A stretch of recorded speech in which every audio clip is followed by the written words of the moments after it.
With the ruling of the court, the accused person, NURU OKANGA Maloba, has been charged with 3 counts of offenses, namely publication of false information, contrary to Section 23 of the Computer Misuse and Cyber Crimes Act number 5 of 2018.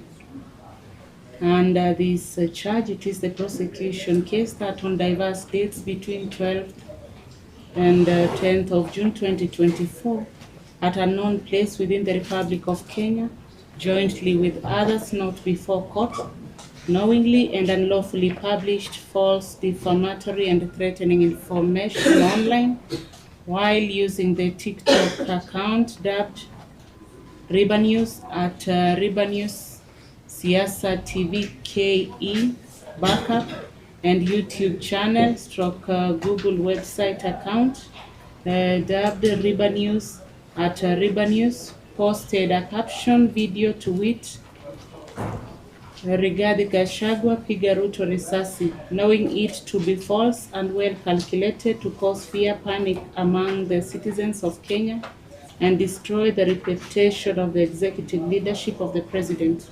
Count number 2 was publication of false information, also contrary to Section 23 of the Computer Misuse and Cyber Crimes Act number 5 of 2018. It is the prosecution's case that on 12th of June 2024, at a known place within the Republic of Kenya, jointly with others not before court, knowingly and unlawfully published defamatory and threatening information online while using TikTok account dubbed Siasa TV Backup, posted a captioned video to wit, pilot wa RUTO adungwe shindani, knowing it to calculated to cause citizens of Kenya and destroy the reputation of the executive leadership of the Republic. Count number 3, providing telecommunication services without a license, contrary to Section 24 of the Kenya Information Act 1998. It is the prosecution's case that on diverse dates between 7th and 10th of June, at a known place within the Republic of Kenya, jointly with others not before court, while using TikTok accounts dubbed Ribanews at Ribanews and Siasa TV KE Backup and YouTube channel / Google website account dubbed Ribanews, published videos captioned to wit, Rigathi Gachagua piga RUTO risasi and pilot wa RUTO adungwe shindano, which was in contravention with the provisions issued on the issued valid license. The prosecution called 3 witnesses. The first witness was PC Samuel Kamau, the investigating officer attached to the DCI Serious Crime Unit, who testified that on 11th of June 2024, he was assigned this case to investigate alongside Chief Inspector Kinyua. He stated that the case was initiated through Cyber Patrol and that there was no complaint made. He stated that the person, NURU OKANGA Maloba, trying to pass information to the Deputy President to look for a gun and shoot the sitting president, a letter to the Communications Authority of Kenya requesting for extraction and preservation of the footage. He added that the said video was saved in a CD and supported and supplied to the DCI together with a report which he identified and was marked for identification as the one. From the DCI, they were able to track the suspect's location via his mobile number and prepared an inventory which was signed by the accused person. He also stated that they sought custodial orders, which they were granted 4 days for further investigation, after which they proceeded to charge the accused person. He also stated that they prepared an affidavit and sent it to Google to obtain information from other websites. He produced the following documents, which was a letter from the DCI, a report from the Cybercrime Unit, which was marked as for identification Number 2, and a report from Communications of Kenya, which was also marked as number 3, an inventory dated 2024 as exhibit number 4, consent to search digital data, which he also marked for identification as number 5, the miscellaneous application for case number 2080 of 2024, a second miscellaneous case application for 2081 of 2024, marked for identification as number 7. He also produced an exhibit memo dated 14th of June 2024 and also marked for identification screenshot clips as number 9. In cross-examination, the said witness stated that he had not played the video for the court to see. He also stated that during the said time, there were countrywide demonstration, the aftermath of which many youths were killed. He further stated that he did not know if this case was as a result of the accused person's political expression. He also admitted that there was existence of an AI video showing people like the president. He also stated that the photo may have been manipulated with AI and stated that he was not an expert in electronic evidence. He also stated that he was also not an expert to take capture viral. Reference was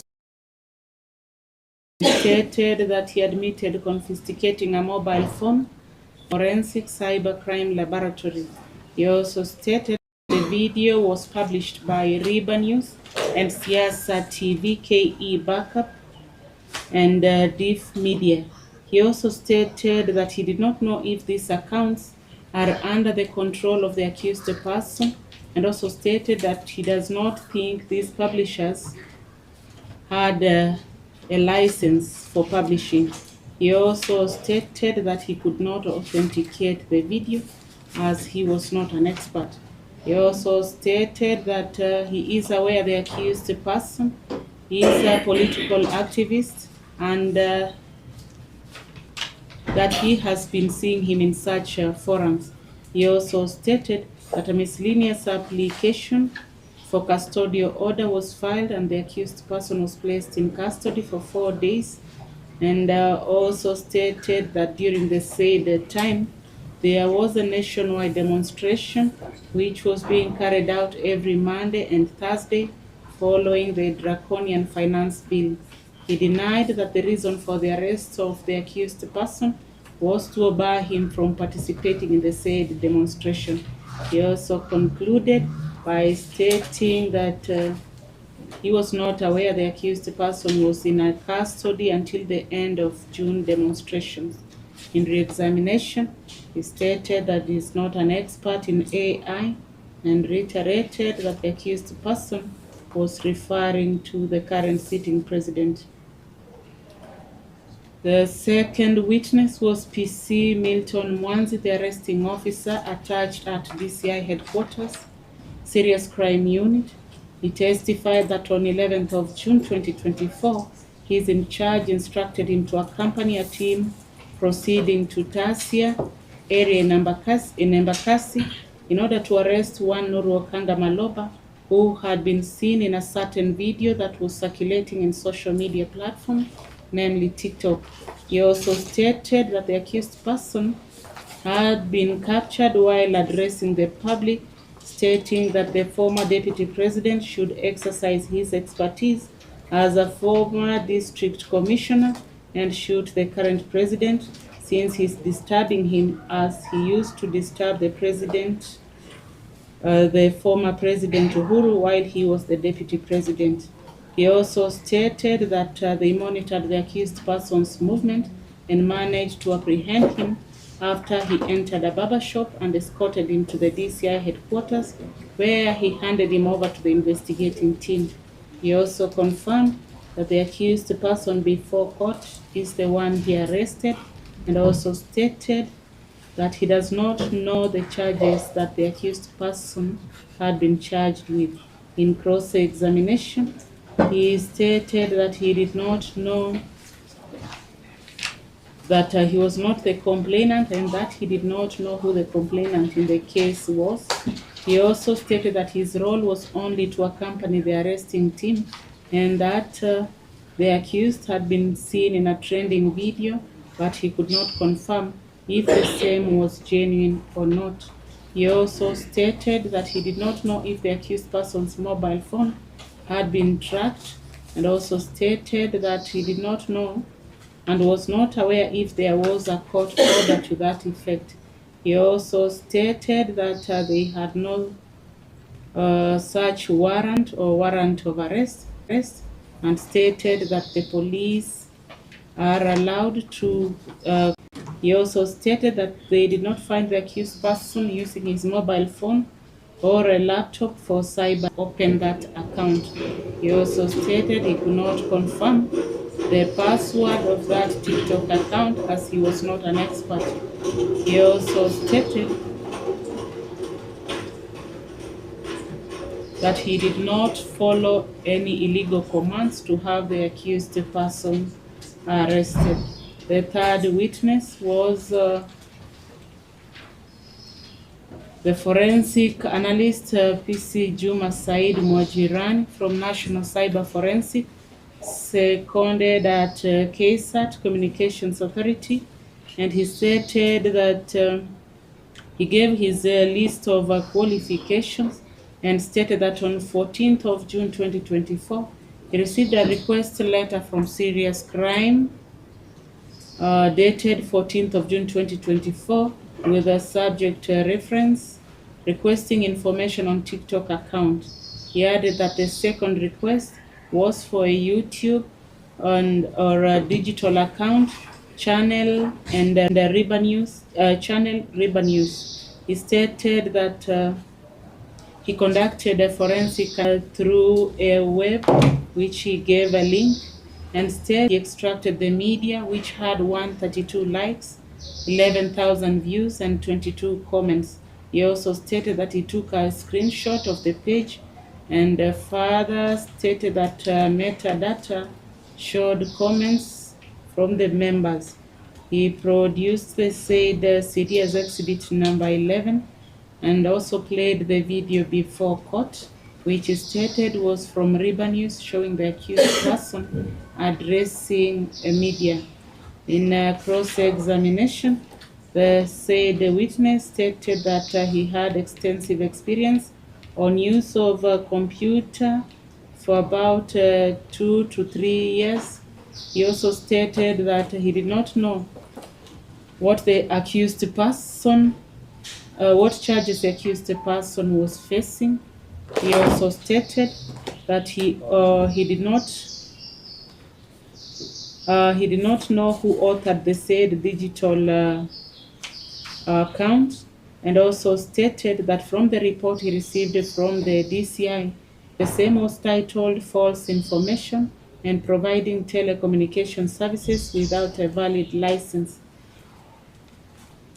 He also stated that the videos are from a link and that a gadget never comes with installed TikTok account or YouTube account. He also stated that the same comes into existence after installing and that it bears the names a person owning the account puts. He also stated that the social media are under open source and that one only needs to type a name in that media and that you do not need a Gmail or a YouTube for you to access. Reference was also made to a certificate of electronic evidence, and PW3 stated that the same reads, you need TikTok account to post. He clarified that one needs, however, clarified that one needs not to have a TikTok account to access it. He also stated that the links were not stored in a computer and that they were posted by 2 people. He stated that he did not have information on the person that posted in Riba News. He also stated that there were 22 comments, and denied that he was selective in which page to take a screenshot of. He also stated that the role of the forensic analyst is to add on the investigating officer's evidence. He averred that his work may help the case of the investigating officer. He also stated that he only analyzed the video but not the metadata.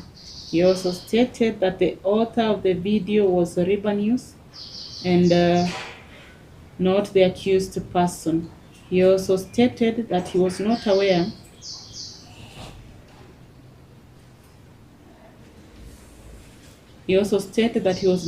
the accused person had been charged with the publishing of the said news.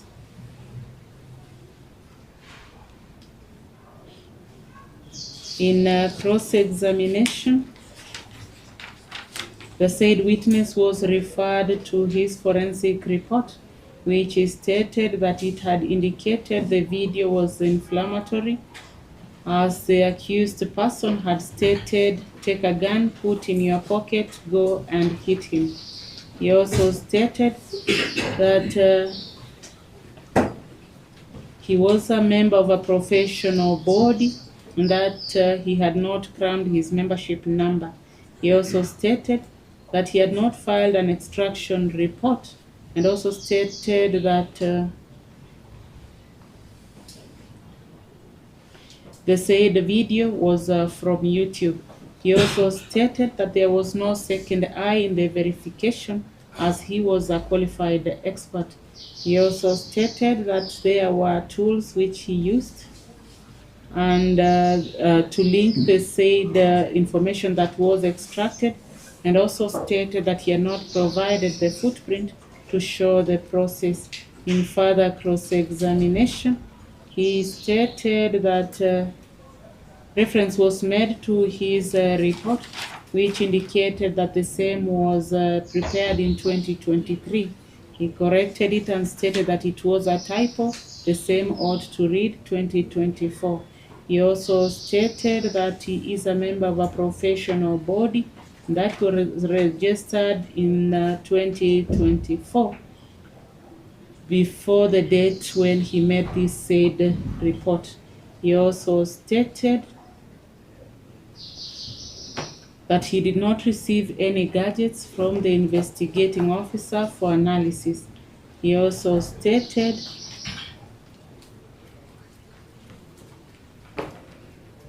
that he cannot prove if the said video was doctored, and also stated that the court will make a determination if indeed his report passes the test.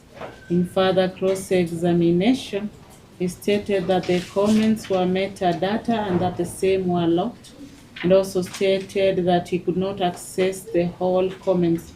He also stated that he did an open source intelligence and that he did not do an analysis to confirm whether there was third-party manipulation. Reference was also made to the charge sheet, which referred to Siasa TV KE. He stated that his report did not cover analysis on the Siasa TV KE.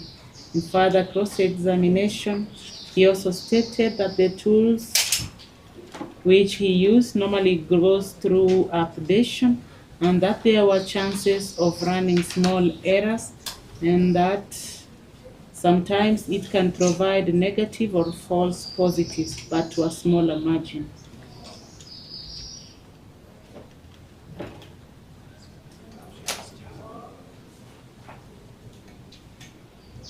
Having had the prosecution case, is the analysis of the court to make a determination or a ruling rendered pursuant to Section 210 of the Criminal Procedure Code.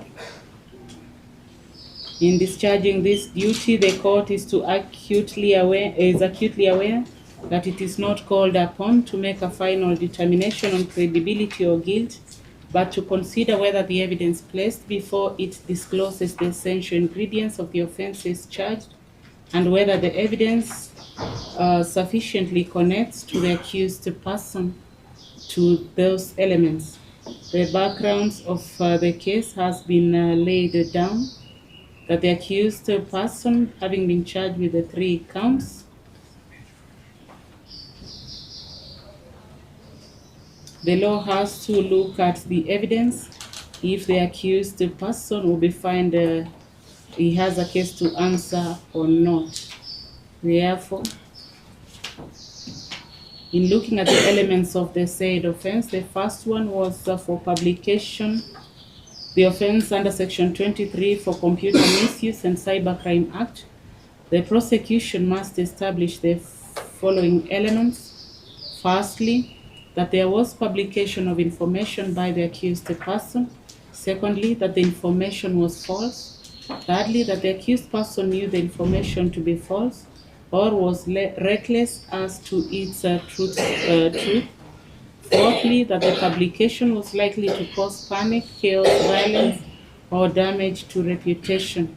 For this offense under Section 24 of the Kenya Information and Communications Act, the prosecution must establish that the accused person provided telecommunication services and that such provision was without a valid license issued by the Communications Authority of Kenya. The prosecution bears the burden of establishing each of these elements through admissible and credible evidence. The prosecution evidence in detail, according to the first witness was the investigating officer, stated that he was not an expert in determining whether the said video was real or not, and also stated that he considered the matter as a matter of public interest and thus charged the accused person. He also stated that he made a request to the Communications Authority to extract and preserve the footage that the video and the said video was saved in a CD and supplied to the DCI together with the report. He relied on the report from the Communications Authority of Kenya to proceed and charge the accused person. The probative value of PW1's testimony was considerably diminished under cross-examination. He candidly admitted that he did not play the video in court and that he could not authenticate it, that he was not an expert in forensic and artificial intelligence. He conceded that there existed AI-generated videos capable of manipulating images and voices. He also admitted that he could not tell who captured the video or who uploaded it. He conceded that he could not confirm that the TikTok and the YouTube accounts in question were controlled by the accused person. He also acknowledged that the accused person is a political activist and that the arrests occurred during a period of nationwide demonstration related to the finance bill, a context within which political expression was widespread. He further admitted that he did not know whether the video constituted political expression. This concession significantly weakened the evidentiary link between the accused and the alleged publication, as well as the authenticity and reliability of the impugned content. PW2's statement, who is the arresting officer, his evidence was limited to the fact of arrest only. He stated that he does not have materially advanced proof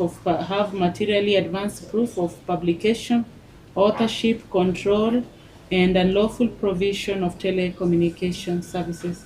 PW3, who is the digital forensic analyst seconded to the Kenya Authority, Communications Authority of Kenya,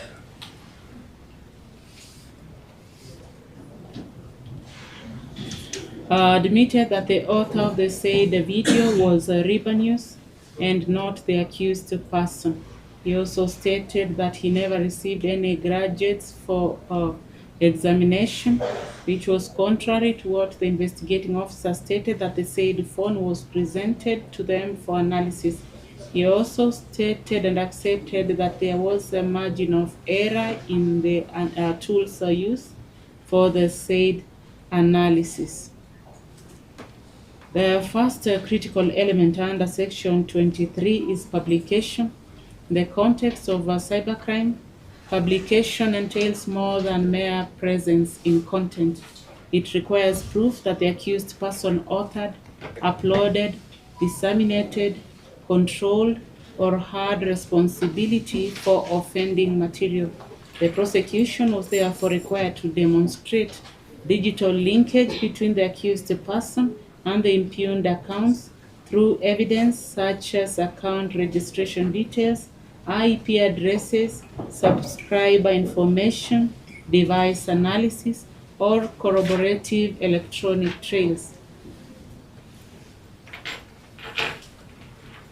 In the present case, there was no such nexus that had been established.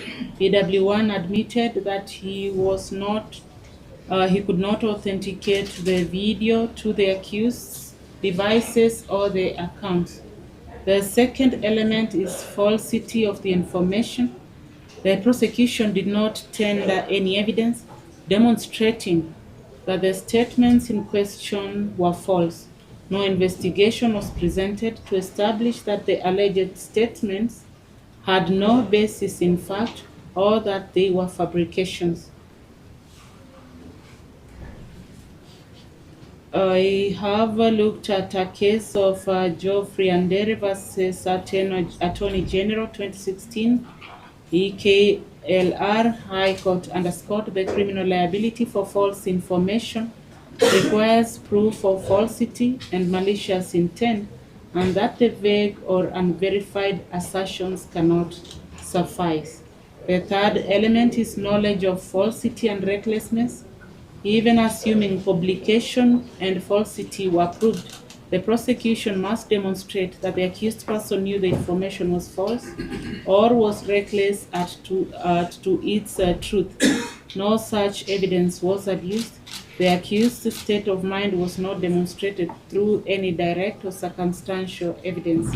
The fourth element is that the publication was likely to cause panic, chaos, violence, or damage to the reputation.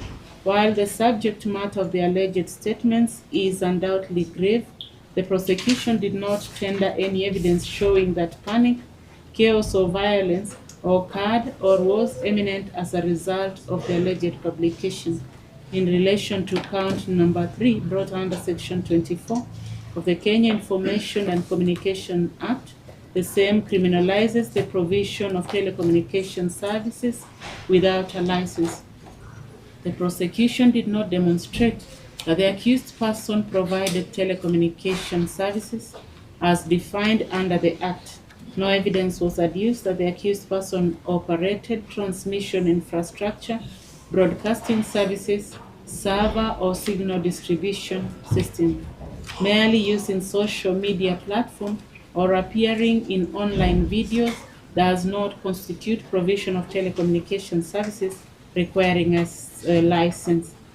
This position is affirmed in Republic versus Blog Associations of Kenya, that is for 2018, EKLR, where the court observed that individual content creators on social media platforms are not per se telecommunication service providers within the meaning of the Act.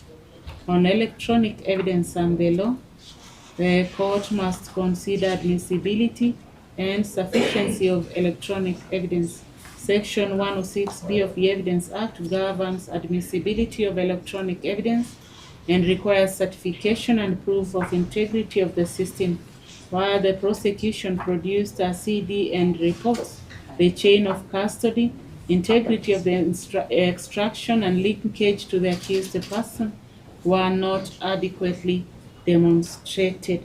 The case of Republic versus Barisa Wayuma to Buda 2011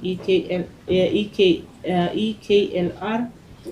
The court stressed that electronic evidence must be handled with particular caution due to its susceptibility to manipulation. The concessions made by PW1 and PW3 regarding potential AI manipulation and errors further weaken the reliability of the electronic evidence. On whether there is a prima facie case which has been established, upon anxious consideration of all the evidence and the applicable law, this court finds that the prosecution has failed to establish a prima facie case against the accused person in respect to all the 3 counts. The prosecution has not demonstrated publication by the accused person, falsity, knowledge or reckless disregard of truth, or it has established nor has it established the provision of telecommunication services without a license. What emerges is at best suspicion and a conjecture which was held in Sawe versus Republic, which cannot form the basis of a criminal conviction. Therefore, pursuant to Section 210 of the Criminal Procedure Code, this court finds that the accused person, NURU OKANGA Maloba, has no case to answer, is hereby acquitted of all the 3 counts and shall be set free forthwith unless lawfully held. Most obliged. Most obliged. Most obliged. Your Honor, we welcome the wise ruling of this honorable court, which affirms the principles of fairness, justice, and due process.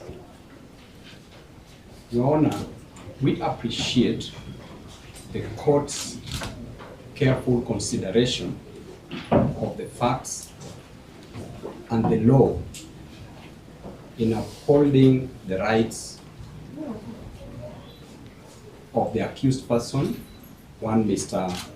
NURU OKANGA. And Your Honor, may God bless you always for upholding the rule of law. Thank you. Please, Your Honor, we will go home and sleep. We've been praying for NURU OKANGA because we didn't know what could come next. Thank you, Your Honor. Your Honor, the kind permission is after a month. Apologies, I walked in a bit late. But just to join my colleagues and the entire team in thanking the court for its ruling and upholding the rule of law. We do pray for typed copy of this ruling because it has the potential of setting similar precedents, because this is one of many frivolous charges of people being arraigned in court under the Computer Misuse and Cyber Crimes Act. We shall still be appearing before Justice Mugambi on the 5th of February to highlight our submissions on the propriety of the said act. My colleague, Mr. OWINO, is part of the petition. But just to send a personal thank you note from our client, Mr. NURU. He is grateful and thankful to the court and prays that the cash bill that had been deposited be refunded to the depositor. Oh, sorry, Mr. Wamboi has had cash bill. I decided to step in, so I hand over to him. Thank you. Your Honor, I have at least some institutional memory as to how far we've gone with this matter. Previously, the court will note we had an issue with the cash bill that had been deposited by a certain lady. Your Honor will recall that we reimbursed some of the monies that were deposited, on behalf of the accused person, in the presence of the depositor, the court took notice that the cash bail that had been deposited as security for the release of the accused would, at the very tail end of the matter, be remitted to the accused. Not to himself. Your Honor, as I pray that the order you had initially made be reaffirmed, that the money be deposited or be remitted back to the accused, I must equally join my colleagues in thanking most sincerely the Honorable Court, not only for the Solomonic decision that the court has made, but equally for the expediency through which this court has had to hear and determine the issues that were in controversy. More to it, Your Honor, I must acknowledge that justice has been served. The angels in heaven are singing. So, down here on earth, we shall be dancing in celebration of the verdict by this honorable court. Your Honor, on my part, as an ardent constitutional student, I must take notice that the decision that this court has made, especially in relation to NURU, Maloba, Okanga, and the Cybercrimes Act, is one that sends a very strong message to our law enforcement officers. But it is not enough just to arrest someone, detain him for 3 weeks, present him before an honorable court, waste the prosecution's time and the resources of the great people of the Republic of Kenya, only for us to arrive at a conclusion that indeed there was more than what meets the eye. I shall be taking instructions, of course, jointly with my colleagues who have been with me in this line of battle, so that, Your Honor, our client can guide us as to whether we will be seeking for compensation from the state for the false charges that were levied against our client, the time that he has had to spend in police custody. There was a miscellaneous application in this matter. My client, who is a student, has been facing a lot of challenges, being in class and sometimes being victimized as a criminal. Your Honor, I think in the circumstances as arrest, the best way of telling our client, Paul, will be in prosecuting zealously an application against the state so that we can give him certain compensation. With some few millions, Your Honor, he might accept. Thank you, Your Honor. We are most obliged. Yes, Mr. You are. I also want to just join my colleagues in sincerely thanking you for the patience that you exhibited during the hearing of this matter. I remember even when we requested for 2 hours, you still granted it and sat for a long time just in quest for truth and justice for moving Malaba Okanga. We sincerely thank you, and may God bless you and your village.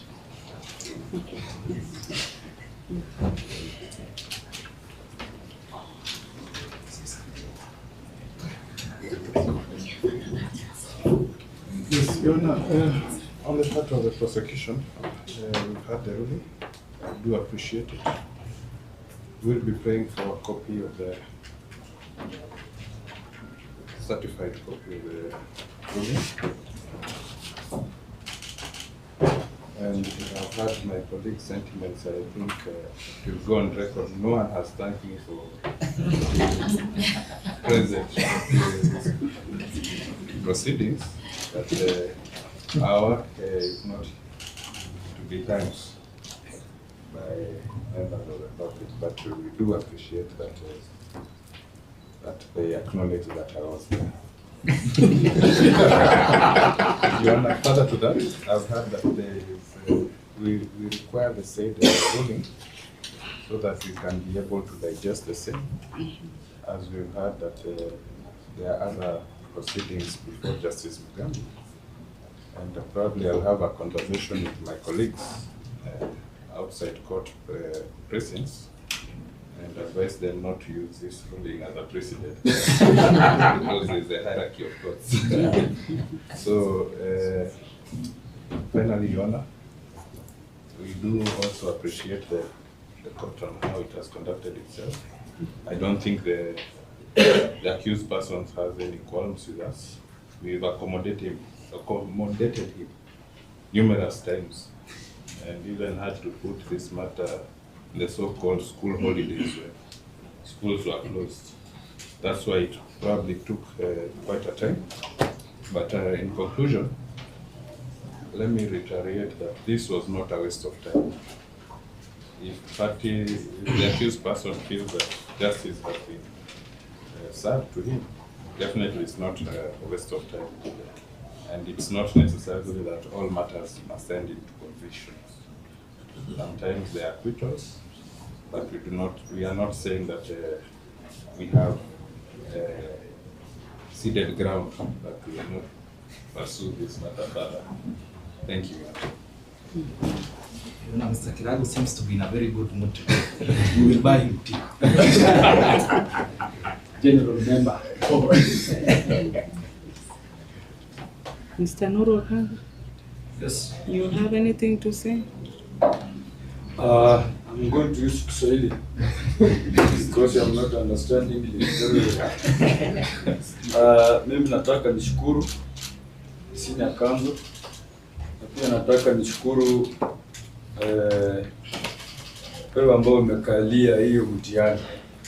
Ama nataka nishukuru Yona kwa kufanya uamuzi ambao imefurahisha roho yangu na kwa kufanya uamuzi ambao imefurahisha Raila Amolo Odinga mahali hapa. Sababu hizi kesi zote zilishikwa kwa sababu ya baba. Na pia mahali baba ametuacha na hapo na ameona umefanya uamuzi. Mungu abariki familia yako. Mungu abariki vijukuu zako. Mungu akuondolee magonjwa. Slip yako ijazo isikaze.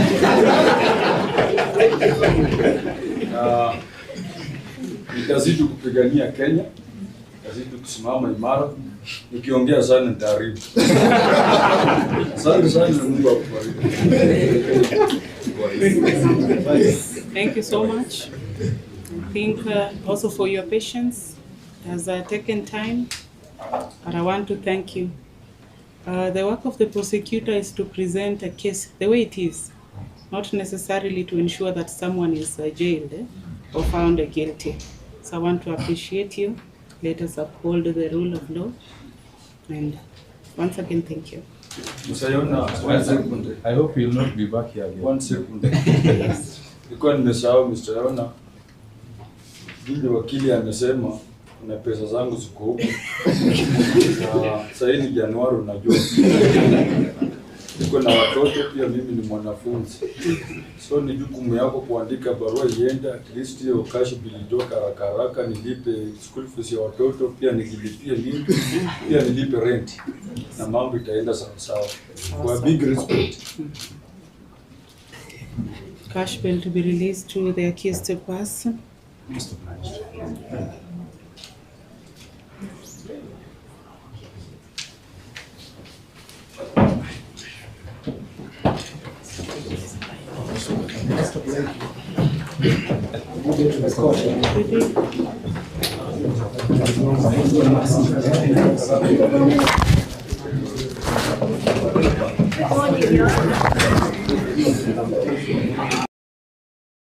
You don't need a second job. You just need to know these AI tools.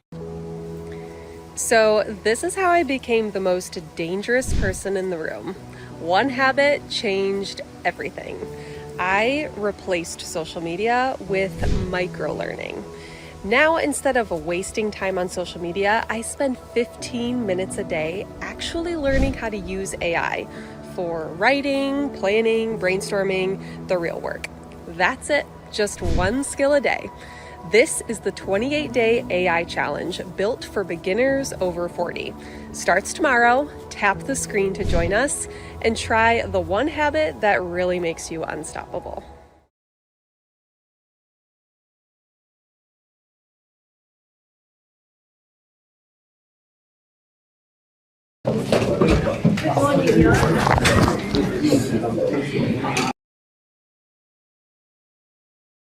You don't need a second job. You just need to know these AI tools.